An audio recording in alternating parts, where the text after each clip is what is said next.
So let's have another happy, joy conversation about what screwed up with our country today. Shall we? Let's.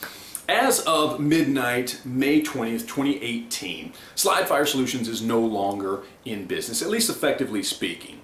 They posted on their website that basically any orders placed by midnight, May 20th, will be processed and shipped out, but nothing after that. And of course, with everything going on right now with bump stocks and the way that things were played out in the media and in politics after the Vegas shooting, we can kind of speculate as to why. One, there are states like Florida and many others that are just outright banning bump fire stocks, and that's obviously going to cut into the amount of product that Slide Fire can sell. Two, let's not forget, Trump and the NRA came out and demanded the ATF regulate bump fire stocks, and they are in the process of doing that right now.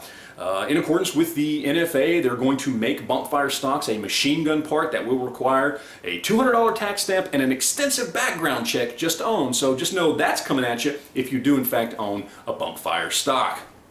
But there's a third reason why I want to talk about this and what I think is wrong with this country in a whole new aspect, right?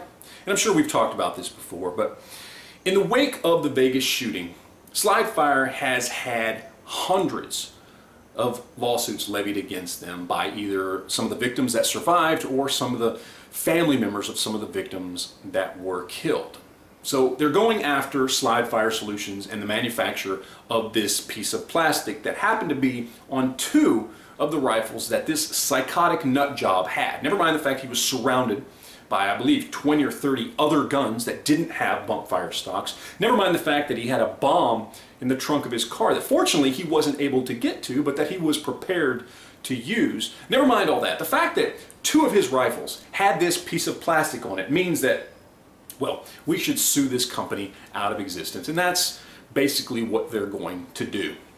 Now, there's two problems I have with this. One, if you've ever fired an AR-15 with and without a bump fire stock, you know that a bump fire stock makes the gun much less accurate. And it is my belief, and the belief of many people who are experts in firearms, that more people's lives were actually saved that day because he used a bump fire stock as opposed to not. Because he was so ignorant in using firearms and he thought a bump fire stock would do something that it does not.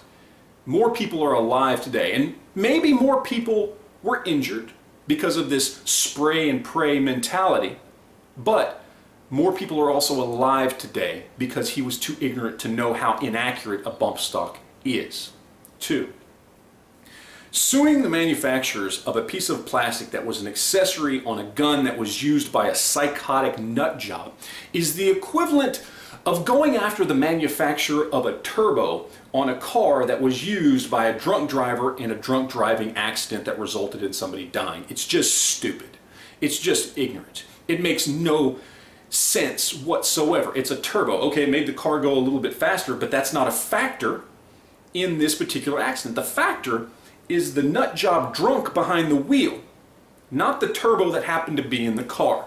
And that's the equivalent of what we're talking about here. I mean, after the Boston bombing, did we go after pressure cooker manufacturers because they allowed for this bomb to be made in that particular way to do that kind of damage, and without it they probably wouldn't have been able to do as much damage? No, we didn't. Why?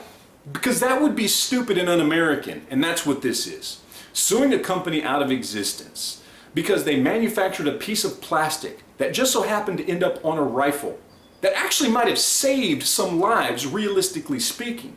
And allowing this in our judicial system shows just how screwed up our country really is. I mean, we do have a lot of problems here, but this is definitely one that we need to address. This is the kind of problem we should be talking about to our congressmen, to our senators, and yes, even to Trump himself. Allowing a small, family-owned company in Texas to be sued out of existence because somebody got it up their ass that a piece of plastic was evil, it's just un-American.